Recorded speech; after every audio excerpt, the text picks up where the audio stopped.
ये क्या करते हैं बीजेपी शासन वाले, ये ज़्यादा ढिंडोरा पिटते हैं। ये विकास को नजर नहीं आ रहा। वो विकास किसको बोलेंगे, किसको बोलेंगे विकास? नाली बन जाना, सड़कें बन जाना, बिल्डिंगें बन जाना, वो विकास नहीं होता। लोगों के हाथों को काम होना चाहिए। अरे सर, गड्ढे हम तो परेशान नहीं है, गड्ढों से हम परेशान हैं। 2 बार तो मैं गिर चुका हूँ, 2 बार गिर चुका हूँ मैं। मेरी कोहनी में निशानी दिखाऊं क्या आपको? दिखाऊं क्या?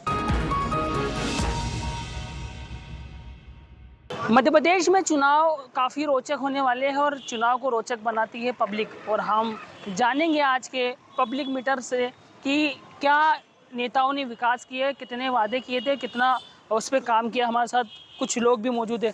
भैया, कितना विकास हुआ है?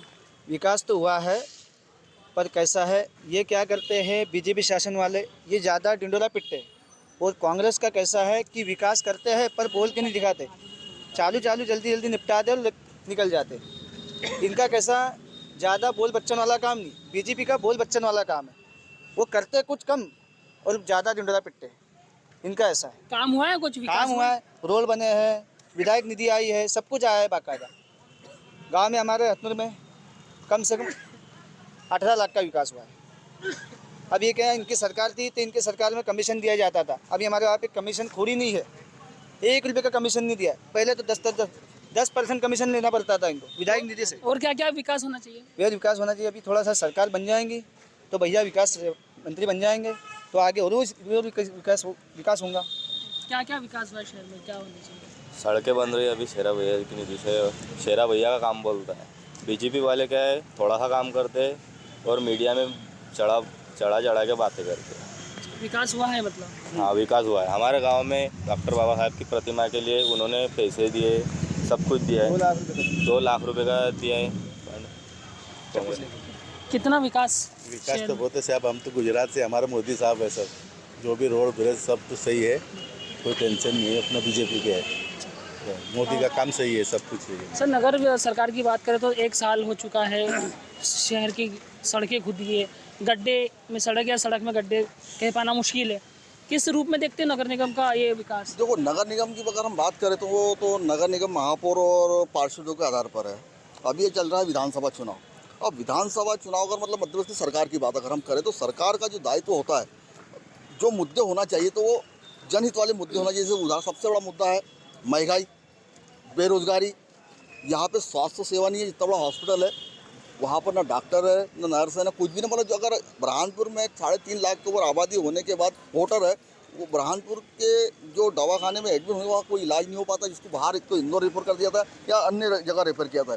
तो हॉस्पिटल सुविधा नहीं है।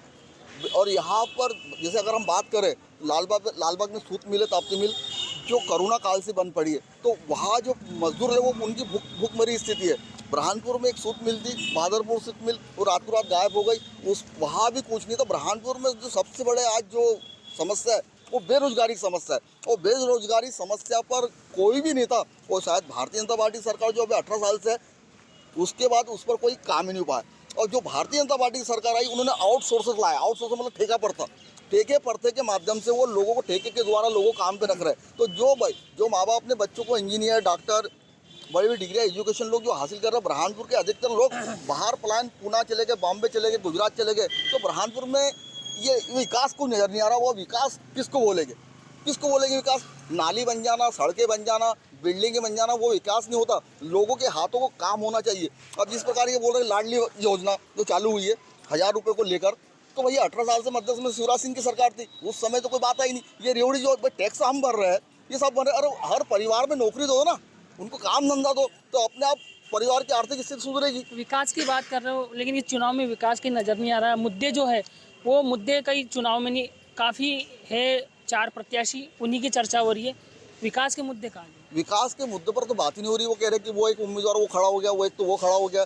जिस प्रकार भारतीय जनता पार्टी ने उम्मीदवार अर्चना चिटनीस, उसी बागी तरफ से नंद कुमार चौहान का लड़का, ये लोग जो मतलब कांग्रेस से बागी, इधर भी बागी, ये सिर्फ आपस में ही बात हो रही है। लेकिन विकास के मुद्दे पर कि मैं इस मुद्दों को लेकर, बेरोजगारी के मुद्दों को लेकर, महंगाई के मुद्दों को लेकर, इस मुद्दे को लेकर मैं आऊँगा, ये बात कोई नहीं कर रहा है। एक भी प्रतिनिधि बात नहीं कर रहा है। जबकि जनता ने, जो मतदाता बुरहानपुर का, उसने इस पर विचार विमर्श करना चाहिए कि अपने मुद्दे, जो महत्वपूर्ण मुद्दा है बुरहानपुर का, बेरोजगारी, भूखमरी और स्वास्थ्य चिकित्सा, इस पर उन्होंने अपनी बात रखना चाहिए। और महंगाई जो सबसे बड़ी समस्या, जो कभी उस समय कहा करते थे कि हम पेट्रोल पेट्रोल जो 60 रुपये महंगा है उसको हम सस्ता कर देंगे, जो टंकी है उसको हम सस्ती कर देंगे। आज टंकी 1000 रुपये के ऊपर पहुंच गई है, पेट्रोल 115 रुपये के पहुंच गया। क्योंकि ये मैं इसलिए बात कर रहा हूँ 15 लाख काला धन, वो इसलिए बात कर रहा हूँ क्योंकि जो मध्य प्रदेश अभी जो चुनाव हो रहा है वो शिवराज सिंह के नाम पर नहीं हो रहा है, ना ही शिवराज सिंह को सीएम का चेहरा घोषित किया गया है, मोदी के नाम पे हो रहा है। जब मोदी के नाम पे जब चुनाव ही हो रहा है तो सवाल तो मोदी के वाले, जो मोदी ने जो बात करी थी वो लोग तो उसी बात पे वोट देंगे। मैं आऊँगा आपके पास। कितना विकास हुआ शहर में? विकास तो बहुत हुआ है लेकिन नेताओं का हुआ है। शहर में तो विकास कुछ दिखता नहीं है। सड़क में गड्ढे हैं या सड़क में गड्ढे हैं या सड़क में गड्ढा है, तो पता ही नहीं चलता आज तक। विकास तो बहुत हुआ है लेकिन नेताओं का हुआ है यहाँ। आप भी काफ़ी बीमार लग रहे हो गाड़ी पे घूमते हुए, क्या है स्थिति है शहर की? अरे धूल से इतना परेशान हूँ मैं, तो सांस की बीमारी हो गई, इतनी धूल उड़ती है शहर में। गड्ढों से परेशान है या गड्ढे आपसे परेशान है? अरे सर, गड्ढे हमसे परेशान नहीं है, गड्ढों से हम परेशान हैं। 2 बार तो मैं गिर चुका हूँ, अच्छा 2 बार गिर चुका हूँ मैं। मेरी कोहनी में निशानी दिखाऊं क्या आपको? अच्छा, दिखाऊं क्या? दिखाया डॉक्टर को? डॉक्टर को दिखाया, उसने बोला भाई ये सड़क की वजह से आप गिर गए। ऐसी बात है सर। मतलब विकास कुछ नहीं हो रहा शहर में? विकास कहाँ हुआ है आपको पता है क्या? आप भी तो शहर के हैं, आपको पता है विकास हुआ है? आप बताइए मुझे, आप भी बुरहानपुर के नागरिक हैं, पत्रकार बाद में, पहले नागरिक हैं आप भी। आपको दिखता है विकास के? कभी कभी दिखता है। कहाँ दिखता है? सड़कों पर। कहाँ पे? सड़कों पर कैसी सड़कें? जैसे आपको दिख रही है। तो हमको तो खराब ही दिख रही हैं। सड़कें खराब है, विकास नहीं हुआ है। लेकिन अभी जो निर्दलीय नामांकन के रूप में हर्षवर्धन सिंह चौहान ने नामांकन भरा है, तो एक बड़ा नाम इसलिए है कि नंद कुमार सिंह चौहान के बेटे हैं और बीजेपी से बागी हो गए। कितना नुकसान बीजेपी कांग्रेस को करेंगे आप? देखो, अगर हम बात करें, अगर निष्पक्ष अगर बात करें, जो हर्षवर्धन चौहान जो भारतीय जनता पार्टी के प्रदेश अध्यक्ष है, उनके पुत्र है हर्षवर्धन। जिस प्रकार अन्य बुरहानपुर में शिव कुमार सिंह गुजरे थे तो उनके लड़की बेटी मंजू को टिकट दिया गया था, इधर राजू नायडू गुजरे तो उनकी बेटी को भी टिकट दिया गया था। जिस प्रकार इनका भी ये मानना है कि भाई मेरे पिताजी गुजर जाने का, जिन्होंने भारतीय जनता पार्टी पूरे प्रदेश में फैलाई और काफ़ी बीजेपी को फैलाया, तो उनको भी टिकट मिलना चाहिए थी, ऐसा वो कहा है। लेकिन अगर देखा जाए तो वो जो अगर आज भारतीय जनता पार्टी अगर उनको कमज़ोर मान रही है तो हर्षवर्धन कमज़ोर नहीं है, क्योंकि 70% संगठन आज हर्षवर्धन चौहान के साथ में बीजेपी का खड़ा हुआ है। और वो 2 तारीख का, अगर कल 2 तारीख के बाद स्थिति क्लियर हो जाएगी, अगर वो स्थिति क्लियर होने के बाद अगर जैसे लोगों को शंका है कि फॉर्म उठा लेंगे, अगर उन्हें फॉर्म नहीं उठा पाए और वो चुनाव लड़ गए तो वो जो बीजेपी के आधे लोग हैं वो भी उधर निकल जाएंगे।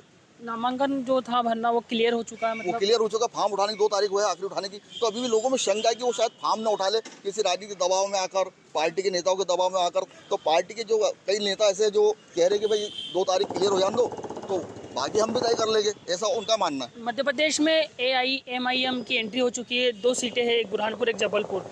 कितना नुकसान कांग्रेस को करेंगे? देखो, अगर मध्य में एमआईएम की अगर हम बात करें तो एमआईएम जिस प्रकार से बुरहानपुर मुस्लिम क्षेत्र है यहाँ, लेकिन महापौर में यहाँ पे अल्पसंख्यक से मुसलमान को टिकट दिया गया था, तो उस समय यहाँ का जो महापौर है 350-400 वोटों से हारा। उस समय एमआईएम भी यहाँ खड़ी हुई, तब एमआईएम को अल्पसंख्यक की याद क्यों नहीं आई? तब उन्होंने याद करना चाहिए था ना कि भाई हमारा मुस्लिम उम्मीदवार महापौर हार जाएगा, और अब उनको अल्पसंख्यक की याद आ रही है। ये बात तो समझ में नहीं आ रही है। तो मुझे नहीं लगता कि इस बार मुस्लिम समाज कुछ चक्कर में आएगा, मुझे नहीं लगता ऐसा। तो देखिए, वादे काफ़ी सारे हैं, विकास नहीं हुआ है, सड़क में गड्ढे हैं या गड्ढों में सड़क है। विकास हुआ है तो नेताओं का हुआ, ये कहना है बुरहानपुर की जनता का। लेकिन अब जो है 17 तारीख को मतदान होना है और यहाँ की जनता जो है 17 तारीख को अपना मतदान देकर 3 तारीख तक अपना जनप्रतिनिधि कौन होगा उसको चुनेंगे। उसके बाद की स्थितियाँ क्या होती है वो देखने लायक होगी। कैमरा पर्सन काशिफ के साथ मौसम तड़वी, लल्लूराम.com, बुरहानपुर।